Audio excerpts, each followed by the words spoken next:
जय स्वामीनारायण विद्यार्थी मित्रों, SGIS ऑनलाइन टीचिंग में आप सर्वेनु हार्दिक स्वागत है।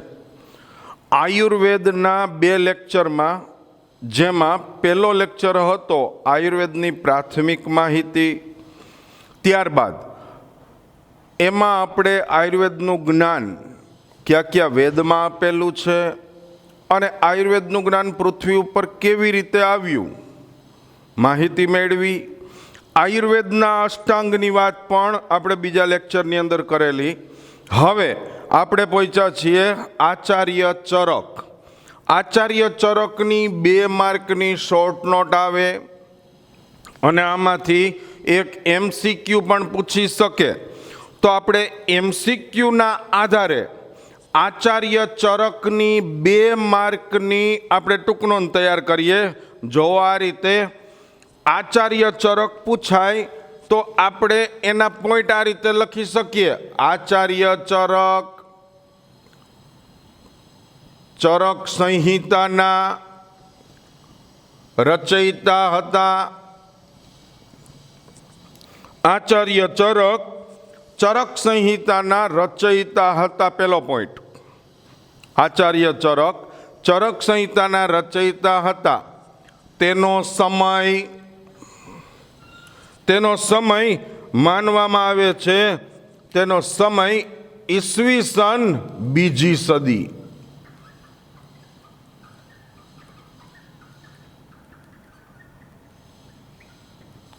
आचार्य चरकनो समय ईस्वीसन 2जी सदीनो मानवामां आवे छे। 2 पॉइंट थया। आचार्य चरकनी टूंक नोंधना आचार्य चरक चरक संहिताना रचयिता हता। तेनो समय ईस्वीसन 2जी सदी मानवामां आवे छे। आचार्य चरक एटले ते कनिष्क राजाना राजवैद हता। आचार्य चरक कनिष्क राजाना राजवैद हता। कनिष्क राजाना राजवैद हता। 3 पॉइंट थया। आचार्य चरक चरक संहिताना रचयिता। तेनो समय ईस्वीसन 2जी सदी मानवामां आवे छे। ते कनिष्क राजाना राजवैद हता। आनी पहला पण मैं तमने कीधेलुं हतुं कोई पण कवि पूछाय तो आपणे पहला एनु रचना के एनु बटर पॉलिश आपणे पहला ए कविनी माहिती आपीए, त्यार पछी एनो समय अने त्रीजुं एनुं स्थान। तो आमां पण आपणे ए ज रीते कर्युं छे कि चरक संहिताना रचयिता महर्षि चरक अथवा आचार्य चरक हता। तेनो समय ईस्वीसन 2जी सदी मानवामां आवे छे। ते कनिष्क राजाना राजवैद हता। आ पॉइंट थयो। हवे एक वस्तु बराबर समझो। महर्षि पतंजलि थया। महर्षि पतंजलि थया। महर्षि पतंजलिए एक ग्रंथनी रचना करी जेनुं नाम हतुं अग्निवेश। अग्निवेश ग्रंथनी रचना करी। महर्षि पतंजलिए अग्निवेश नामना ग्रंथनी रचना करी। अग्निवेश ग्रंथ हतो ई बजारमां मुकाता ज तरत जे लोको आयुर्वेदिक ट्रीटमेंट करता तेणे अग्निवेश ग्रंथ लई लीधो अने एना आधारे पोते एनी ट्रीटमेंट करवा लाग्या, सारवार करवा लाग्या। पण अग्निवेश ग्रंथ हतो एटलो साइड इफेक्टथी भरेलो हतो।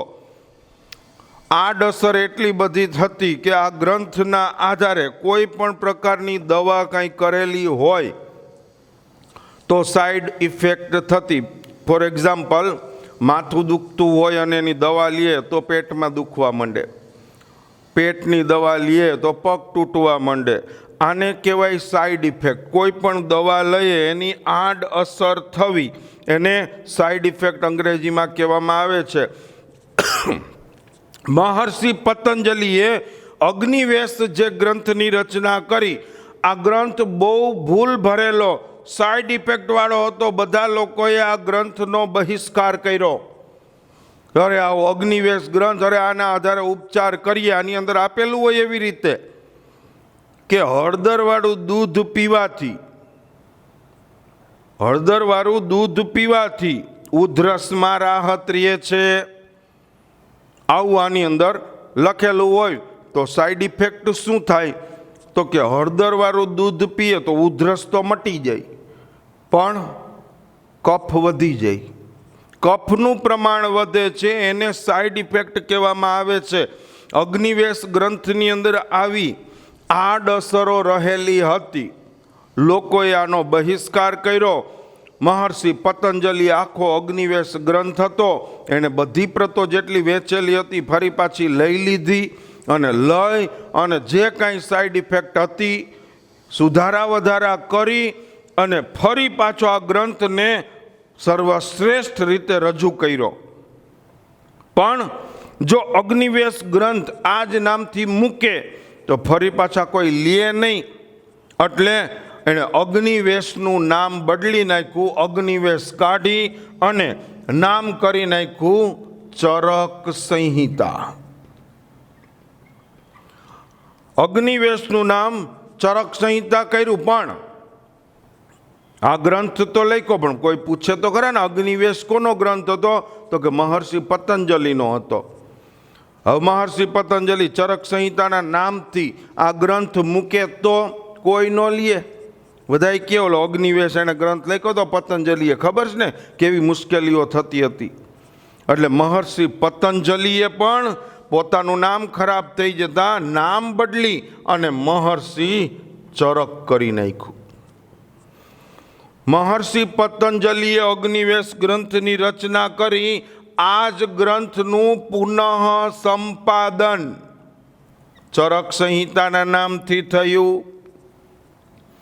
પોઈન્ટ આપણે આ પ્રમાણે બનાવી શકીએ. મહર્ષિ પતંજલિએ અગ્નિવેશ ગ્રંથની રચના કરી, તે જ ગ્રંથનું પુનઃ સંપાદન ચરક સંહિતાના નામથી મહર્ષિ ચરકે કર્યું. હવે ચરક સંહિતાની અંદર જેનું વર્ણન છે એવું છે માણસની રહેણી કરણી.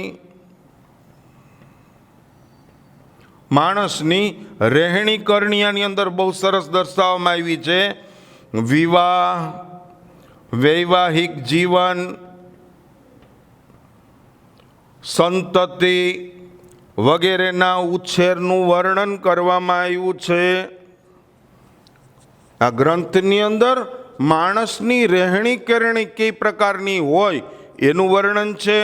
વિવાહ, વૈવાહિક જીવન, સંતતિ એનો ઉછેર કઈ રીતે કરવો એ બાબતનું બહુ શ્રેષ્ઠ વર્ણન છે.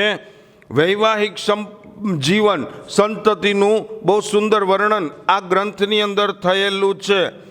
આની અંદર હોસ્પિટલ એને કહેવાય આતુરાલય કેવા પ્રકારના હોવા જોઈએ, કઈ કઈ સુવિધાઓથી સજ્જ હોવા જોઈએ એનું વર્ણન આની અંદર મહર્ષિ ચરકે ચરક સંહિતાની અંદર કરેલું છે કે તે સમયની અંદર હોસ્પિટલોની અંદર કઈ રીતની સુવિધાઓ કરવી જોઈએ એવું આતુરાલય આની અંદર દર્શાવવામાં આવેલું છે.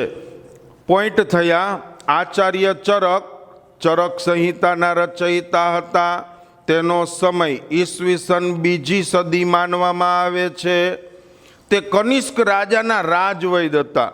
એનો સમય 2જી સદી માનવામાં આવે છે. એનો અર્થ એવો થયો 1લી સદીનો અંત. તેનો સમય ઈસવીસન 2જી સદી પહેલા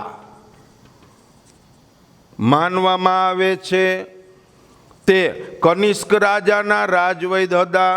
મહર્ષિ પતંજલિએ અગ્નિવેશ ગ્રંથની રચના કરી. તે જ ગ્રંથનું પુનઃ સંપાદન ચરક સંહિતાના નામથી થયું. આ ગ્રંથમાં માણસની રહેણી કરણી, વિવાહ, વૈવાહિક જીવન, સંતતિ વગેરેના ઉછેરનું વર્ણન અને હોસ્પિટલ એટલે કે આતુરાલયનું ખૂબ જ સુંદર સરળ રીતે વર્ણન કરવામાં આવેલું છે. ચરક સંહિતાની અંદર જે જગતની અંદર આપેલું છે એ બધું જ ચરક સંહિતાની અંદર છે. જે ચરક સંહિતામાં નથી, જગતમાં પણ ક્યાંય નથી એવો આ શ્રેષ્ઠ ગ્રંથ છે જેનું નામ ચરક સંહિતા છે. રચયિતા આચાર્ય ચરક. મેં અહીંયા બધા જે પોઈન્ટ લખેલા છે એ બધા એમસીક્યુમાં પણ પૂછી શકે. આપણને એવું એમસીક્યુ આવે, ચરક સંહિતાના રચયિતા કોણ હતા? તો કહેવાનું મહર્ષિ ચરક અથવા આચાર્ય ચરક. મહર્ષિ ચરકનો અથવા ચરક સંહિતાનો સમય જણાવો, તો કે ઈસવીસન 2જી સદી પહેલા લખ્યો હોય તો એ પણ લખી શકાય, ઈસવીસન 2જી સદી પહેલા. તે કનિષ્ક રાજાના રાજવૈદ હતા. મહર્ષિ ચરક કયા રાજાના રાજવૈદ હતા? તો આપણે લખવાનું તે કનિષ્ક રાજાના રાજવૈદ હતા. મહર્ષિ પતંજલિના ગ્રંથનું નામ જણાવો, તો આપણે કહેવાનું અગ્નિવેશ. અગ્નિવેશ ગ્રંથનું પુનઃ સંપાદન કયા નામથી થયું? તો લખવાનું ચરક સંહિતા. કયા ગ્રંથમાં માણસની રહેણી કરણી, વિવાહ, વૈવાહિક જીવન, સંતતિ વગેરેના ઉછેરનું આતુરાલયનું વર્ણન જોવા મળે છે? એવો લાંબો એમસીક્યુ આવે, ઓપ્શનમાં આપ્યું હોય. એ શુક્લ યજુર્વેદ, બી આયુર્વેદ, સી ચરક સંહિતા, ચોથું આપ્યું હોય ડી સુશ્રુત સંહિતા. તો આપણે એમાંથી લેવાનું ચરક સંહિતામાં આ બધું વર્ણન છે. આ બધા પોઈન્ટ થયા એમસીક્યુના. આ જ વસ્તુ તમારે આચાર્ય ચરકની ટૂંકનોંધમાં લખવાની છે. માની લ્યો કે 2 માર્ક માટે આચાર્ય ચરકની ટૂંકનોંધ આવે તો તમારે આ જ રીતના લખવાના. ખાલી આટલા જ પોઈન્ટ 2 માર્ક માટે. આચાર્ય ચરક ચરક સંહિતાના રચયિતા હતા. તેનો સમય ઈસવીસન 2જી સદી પહેલાં માનવામાં આવે છે. તે કનિષ્ક રાજાના રાજવૈદ હતા. મહર્ષિ પતંજલિએ અગ્નિવેશ ગ્રંથની રચના કરી. તે જ ગ્રંથનું પુનઃ સંપાદન ચરક સંહિતાના નામથી કર્યું. આ ગ્રંથમાં માણસની રહેણી કરણી, વિવાહ, વૈવાહિક જીવન, સંતતિ વગેરેનું ખૂબ જ સુંદર વર્ણન, તે સમયની અંદર કેવા આતુરાલય એટલે હોસ્પિટલ હોવા જોઈએ તે બાબતનું ખૂબ જ સુંદર વર્ણન કરવામાં આવેલું છે. આ સિવાયના તમારે પોઈન્ટ લખવા હોય ને તો તમે આ રીતે લખી શકો. અગાઉના સ્ટાન્ડર્ડમાં આવી ગયા હોય તો એ તમે મિક્સ કરી શકો. ચરક સંહિતામાં 8 પ્રકરણ છે. ચરક સંહિતામાં 8 પ્રકરણ છે, 120 અધ્યાય છે. બધાયના થઈ 8 પ્રકરણ, 120 અધ્યાય છે. અને આ ગ્રંથની અંદર 12,000 શ્લોક છે, જે 2,000 ઔષધ યોગનું વર્ણન છે. 8 પ્રકરણ છે, 120 અધ્યાય છે, 12,000 શ્લોક જેટલું આ ગ્રંથનું કદ છે. અને આમાં 2,000 જેટલા રોગોનું ઉપાયનું વર્ણન કરવામાં આવેલું છે. 2,000 જેટલા રોગ, જવર એટલે તાવ, ઉન્માદ માનસિક બીમારી, મધુપ્રમેહ, ડાયાબિટીસ, હૃદય રોગ, શરીરની અંદર શિર રોગ, મસ્તકના રોગ વગેરેનું ખૂબ જ સુંદર વર્ણન આની અંદર. એમાંથી બચવા માટેના ઉપાયો પણ દર્શાવવામાં આવેલા છે. આ પોઈન્ટ વધારાના છે, જરૂરી નથી લખવા. લખો તો બહુ સારી ઇમ્પ્રેશન પડે, કારણ કે આ બધું છે ને એ એક ગ્રંથની અંદરની આપણે વિગતવાર વધારાની માહિતી આપેલી છે. બરાબર. આ કાંઈ એમસીક્યુમાં તમારે આવશે નહીં, એટલે મેં અહીંયા સાઈડમાં લખેલું છે. એમસીક્યુમાં પૂછાય એ બાબત મેં અહીંયા લખેલી છે. તો આ થયા આચાર્ય ચરકની માહિતી. ફરીથી એકવાર જોઈ લઈ. શોર્ટ નોટમાં પૂછાય કે એમસીક્યુમાં પૂછાય, આ જ વસ્તુ આવે. ટૂંક નોંધની વાત કરીએ તો આ પ્રમાણે આચાર્ય ચરક પૂછાય તો ચરક સંહિતાના રચયિતા હતા. ઊંધું પૂછે ચરક સંહિતા તો આપેલો પોઈન્ટ ચેન્જ થઈ જાય. ચરક સંહિતાના રચયિતા આચાર્ય ચરક હતા, ઊંધું કરી નાખવાનું. તેનો સમય ઈસવીસન 2જી સદી પહેલાં માનવામાં આવે છે. તે કનિષ્ક રાજાના રાજવૈદ હતા. મહર્ષિ પતંજલિએ અગ્નિવેશ ગ્રંથની રચના કરી. તે જ ગ્રંથનું પુનઃ સંપાદન ચરક સંહિતાના નામથી થયું. આ ગ્રંથમાં માણસની રહેણી કરણી, વિવાહ, વૈવાહિક જીવન, સંતતિ વગેરેનું ખૂબ જ આબેહૂબ વર્ણન છે. તે સમયની અંદર કેવી હોસ્પિટલો, આતુરાલય હોવા જોઈએ તે બાબતનું ખૂબ જ સુંદર માર્ગદર્શન જોવા મળે છે. આયુર્વેદનો સર્વશ્રેષ્ઠ ગ્રંથ તે ચરક સંહિતા છે. એ પોઈન્ટ આપણે લખવો હોય તો પણ લખી શકાય. આયુર્વેદનો સર્વશ્રેષ્ઠ ગ્રંથ ચરક સંહિતા છે. આ પોઈન્ટ ઓપ્શનમાં છે, લખવા હોય તો લખી શકાય અને ન લખો તો પણ ચાલે. ત્યારબાદ હવે આપણે આચાર્ય સુશ્રુત વિશે માહિતી મેળવીએ. જેમ આચાર્ય ચરક હતા એવી જ રીતના આચાર્ય સુશ્રુત. તો પહેલો પોઈન્ટ આવે આચાર્ય સુશ્રુત. સુશ્રુત સંહિતામાં સુશ્રુત સંહિતાના રચયિતા હતા. તેનો સમય ઈસવીસન 7મી સદી માનવામાં આવે છે. આચાર્ય સુશ્રુતની વાત કરીએ આપણે તો આચાર્ય સુશ્રુત સુશ્રુત સંહિતાના રચયિતા હતા. તેનો સમય ઈસવીસન 7મી સદી માનવામાં આવે છે.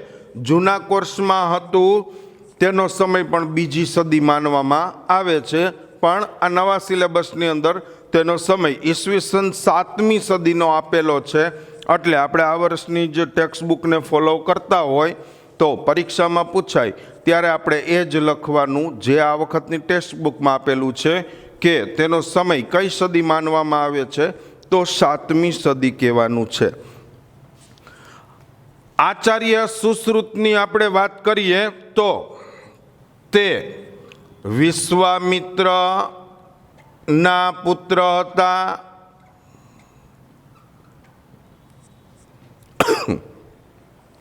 તે વિશ્વામિત્રના પુત્ર હતા. તો આપણને એમ થાય વિશ્વામિત્રના પુત્ર એટલે વિશ્વામિત્રને તો એક જ દીકરી જ હતી, શકુંતલા, જેના વિવાહ આપણે 11મામાં કરી નહીં ખાતા. એ વિશ્વામિત્ર કોણ? તો કે વિશ્વામિત્ર નહીં, પણ વિશ્વામિત્ર ગોત્રવાચક નામ છે. એટલે તે વિશ્વામિત્ર ગોત્રના પુત્ર હતા એવો આપણે પોઈન્ટ બનાવીને મૂકવાનો. તે વિશ્વામિત્ર ગોત્રના પુત્ર હતા. પાણીની નામના, પાણીની અને પતંજલિ નામના વૈયાકરણીઓએ સુશ્રુતનો ઉલ્લેખ કરેલો છે.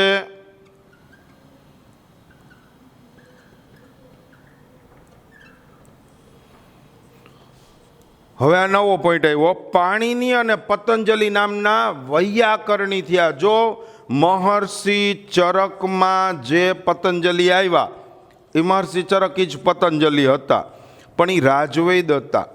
આ હતા વૈયાકરણી. સમાન નામ હોઈ શકે. પાણીની નામના ઋષિ, જેની વાત આપણને ખબર છે, 10મા ધોરણમાં પણ આવી ગયું, અષ્ટાધ્યાયીના રચયિતા.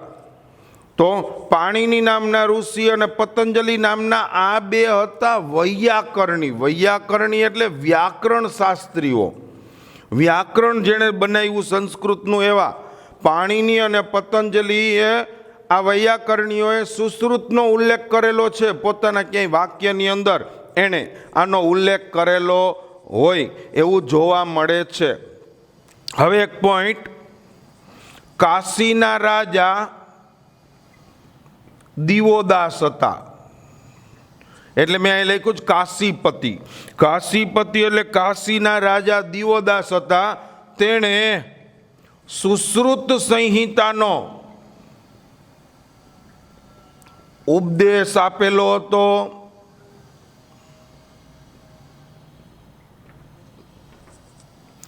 કાશીપતિ એટલે કાશીના રાજા દિવોદાસ, તેણે સુશ્રુત સંહિતાનો ઉપદેશ આપ્યો હતો. આપણને એમ થાય કાશીના રાજા એને વળી આ સુશ્રુત સંહિતાનું માર્કેટિંગ કેમ કર્યું? કાશીના રાજા દિવોદાસે સુશ્રુત સંહિતાનો ઉપદેશ 5-15 જણા ભેગા થયા હોય ત્યારે એ વાત કરતા સુશ્રુત સંહિતાનો કે સુશ્રુત સંહિતા બહુ શ્રેષ્ઠ ગ્રંથ છે, અરે આના જેવો કોઈ ગ્રંથ નથી, વાડકાપનો સર્વશ્રેષ્ઠ ગ્રંથ, આવે બધા વખાણ કરતા, ઉપદેશ આપતા લોકોને. શું કામ આપતા? તો એની પાછળનું કારણ તે ધન્વંતરીના અવતાર મનાય છે. કાશીના રાજા દિવોદાસ હતા, એ ધન્વંતરીના અવતાર મનાય છે. હવે તમને ખ્યાલ છે, અગાઉના લેક્ચરમાં તમે ભણી ગયા, ધન્વંતરી નામના ઋષિ થયા, એણે ગ્રંથ બનાવ્યો. શું નામ હતું એનું? શલ્ય ચિકિત્સા. બરાબર. તો શલ્ય ચિકિત્સા જે ગ્રંથ બનાવ્યો ધન્વંતરીએ, એના આધારે જ આચાર્ય સુશ્રુતે આ સુશ્રુત સંહિતા બનાવી. તો ધન્વંતરીના અવતાર હતા કાશીના રાજા દિવોદાસ, તો એના આધારે જે ગ્રંથ બનેલો હોય તો એના વખાણ કરે છે, સ્વાભાવિક છે. એટલે કાશીના રાજા દિવોદાસે સુશ્રુત સંહિતાનો ઉપદેશ આપેલો છે. શું કામ? તો કે તે ધન્વંતરીના અવતાર માનવામાં આવે છે. હવે સુશ્રુત સંહિતાની અંદર ઘાના પ્રકાર, ઘામાં સડો ન થાય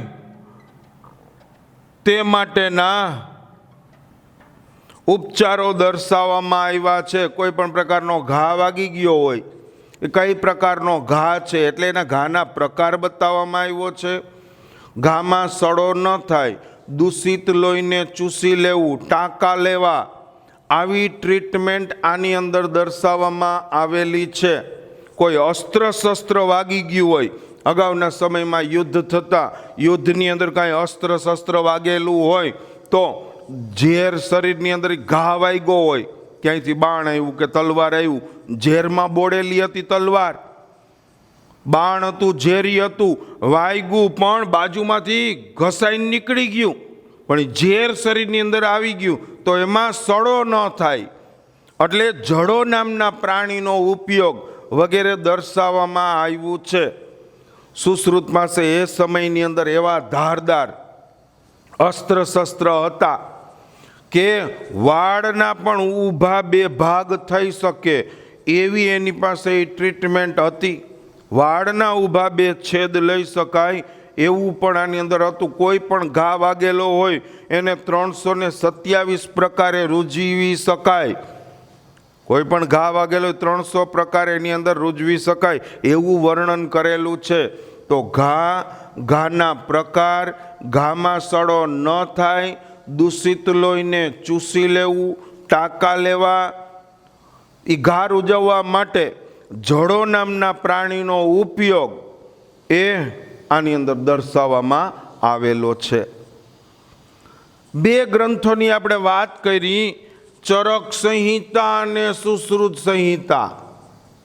તો ચરક સંહિતા અને સુશ્રુત સંહિતા આ 2 ગ્રંથો છે ને એકબીજાના પૂરક ગ્રંથો છે. આ 2 ગ્રંથો એકબીજાના પૂરક. પૂરક ગ્રંથ શા માટે?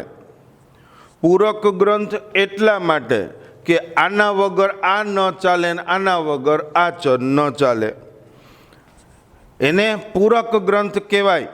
જેમ કે સિક્કાની 2 બાજુ, એક સિક્કો હોય એની 2 બાજુ હોય, 2 જરૂરી છે. 5નો સિક્કો હોય તો 5ડો લખેલો હોય, પણ આગળની સાઈડ ફ્રન્ટ સાઈડ હોય ત્યાં 3 સિંહની આકૃતિ હોવી જોઈએ, અને જો ન હોય તો એ સિક્કો ખોટો. ભલે આપણે આપણી ટેકનિકથી બજારમાં એ હલાવીને રાખતા હોય, એ માણસ પોતાની આવડત પ્રમાણે, પણ ખરેખર સિક્કો છે એ ખોટો છે. 2 ગ્રંથો એકબીજાના પૂરક. તમે કોઈ પાસેથી 500ના ચેન્જ લ્યો, છૂટા લ્યો, અને સામેવાળો 500ની નવી લવંડર કલરની 100વાળી નોટ આપે, એમાં તમે એક નોટ એવી જોવો કે એક બાજુ હાઈ ક્લાસ પ્રિન્ટેડ છે ને પાછળ ધોરો કાગળ હોય, તો તમે લેવાના નથી લેવાના, કારણ કે એ ખોટું જ. બેય બાજુ જરૂરી છે, એને કહેવામાં આવે છે પૂરક ગ્રંથો. ચરક સંહિતા છે એ મેડિસિન છે, આ દવા છે, અને સુશ્રુત સંહિતા એ છે સર્જરી. મેડિસિન અને સર્જરી તમે તો અત્યારે આ વસ્તુને જાણો જ છો. કોઈ વ્યક્તિને પેટમાં દુખાવો ઉપડો હોય, MBBS ડૉક્ટર પાસે દવા લેવા જાય, ડૉક્ટરે કીધું કે લ્યો એક દિવસની દવા, ન માટે કાલે આવજો. બીજે દી પાછું ન મટ્યું એટલે ઓલો વ્યક્તિ ગયો, પણ એને વધારે ડોઝ આપીને રાહત આપવાનો પ્રયત્ન કર્યો, પણ ફરી દવા બંધ થઈ જતાં ફરી પાછી મુશ્કેલી તો ઊભી રહી. હવે એ MBBS કોઈ MD પાસે કે MS પાસે મોકલશે, MS પાસે મોકલા. હવે MD કે MS છે ને એ કોઈ દિવસ સીધું એ પ્રમાણે સીધી ટ્રીટમેન્ટ નહીં કરે. એ પહેલાં રિપોર્ટ કરાવશે, એક્સરે કરાવ્યો, સોનોગ્રાફી કરાવ્યો. MS હતો, એણે જોયું અને કીધું કે ભાઈ પેટમાં ગાંઠ છે, એના કારણે આ પેઇન થાય છે, તમે આ વીકમાં ગમે ત્યારે ઓપરેશન જરૂરી છે, ઓપરેશન વગર આ પેટનો દુખાવો મટવાનો નથી. હવે અત્યારે હું તમને દવા આપું છું, તમે આ દવા લેશો, રાહત રહેશે, પણ ઓપરેશન જરૂરી છે, ગમે ત્યારે કરી લેજો, આ એક વીકમાં કરી લેવું બેટર રહેશે. તો ડૉક્ટરે દવા આપી, એનાથી રાહત રહેતી હતી. પછી તો કે એ વ્યક્તિએ પોતે અઠવાડિયામાં ઓપરેશન કરાવ્યું, ઓપરેશન થઈ ગયું સક્સેસ.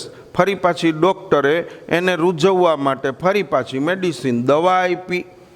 તો મેડિસિન ખાલી દીધે રાખી હોત ને સર્જરી ન કરી હોત તો પણ એને રાહત ન મળત, દવા ચાલુ જ રાખવી પડત, અને ગમે ત્યારે સર્જરી વગર તો આગળ જતો તો એ દવા પણ કામ ન કરે. અને વળી પાછી જે સર્જરી કરી છે, જે ઓપરેશન કર્યું, એને રૂઝવવા માટે ફરી પાછી દવાની જરૂર પડી. તો આ બે ગ્રંથો છે, એકબીજાના પૂરક ગ્રંથો છે. આચાર્ય સુશ્રુતની ટૂંક નોંધ આ પ્રમાણે: આચાર્ય સુશ્રુત સંહિતાના રચયિતા હતા. તેનો સમય ઈસવીસન 7મી સદી માનવામાં આવે છે. તે વિશ્વામિત્ર ગોત્રના પુત્ર હતા. પાણિની અને પતંજલિ નામના વૈયાકરણીઓએ સુશ્રુતનો ઉલ્લેખ કરેલો છે. ત્યાર પછીનો પોઈન્ટ લખવાનો: કાશીપતિ દિવોદાસ, તેણે સુશ્રુત સંહિતાનો ઉપદેશ આપેલો હતો. તે ધન્વંતરીના અવતાર મનાય છે. સુશ્રુત સંહિતામાં ઘાના પ્રકાર, ઘામાં સડો ન થઈ જાય, દૂષિત લોહીને ચૂસી લેવા, ટાંકા લેવા વગેરે બાબતનું સુંદર વર્ણન છે.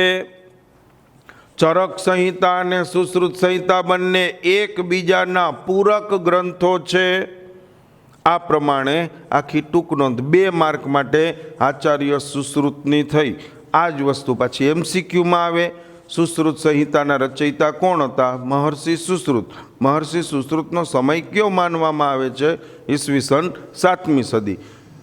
સુશ્રુત કોના પુત્ર હતા? તો કહેવાનું વિશ્વામિત્ર કે વિશ્વામિત્ર ગોત્રના પુત્ર હતા. કયા વ્યાકરણ શાસ્ત્રીઓએ સુશ્રુતનો ઉલ્લેખ કરેલો છે? તો પાણિની અને પતંજલિ. કાશીના રાજા કોણ હતા?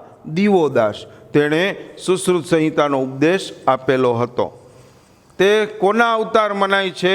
તો ધન્વંતરીના અવતાર. કયા ગ્રંથમાં?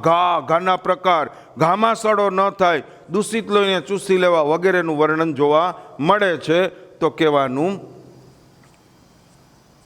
આ સુશ્રુત સંહિતા. આ પ્રમાણે આખું સુશ્રુત સંહિતા થયું. આ 2 ગ્રંથ પછીની વાત કરીએ તો આયુર્વેદ ઉપર આધારિત આપણને ઘણા ગ્રંથો મળે છે. એમાંના નામ છે અષ્ટાંગ હૃદય.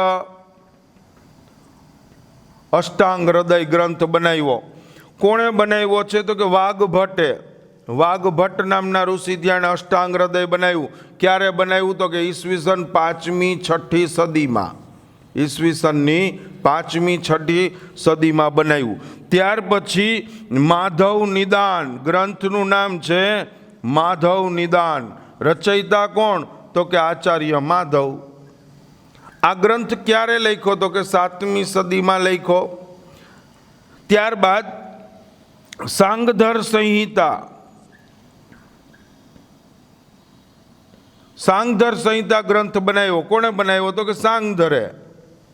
ક્યારે બનાવ્યો? તો કે ઈસવીસન 13મી સદીમાં.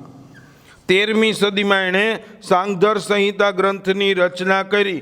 ત્યાર પછીનો ગ્રંથ છે ભાવ પ્રકાશ. કોણે લખ્યો? તો કે ભાવ પ્રકાશ નિઘંટુ. ક્યારે લખ્યો? તો કે ઈસવીસન 16મી સદીની અંદર આ ગ્રંથની રચના કરી. હવે આપણે વાત કરીએ, આ બધા અલગ અલગ ગ્રંથની વાત કરી. હવે આપણા ગુજરાતની અંદર, આપણા સૌરાષ્ટ્રમાં એવા આચાર્ય જાદવજી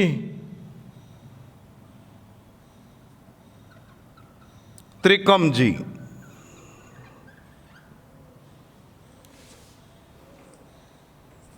નહીં હાલે, પૂરું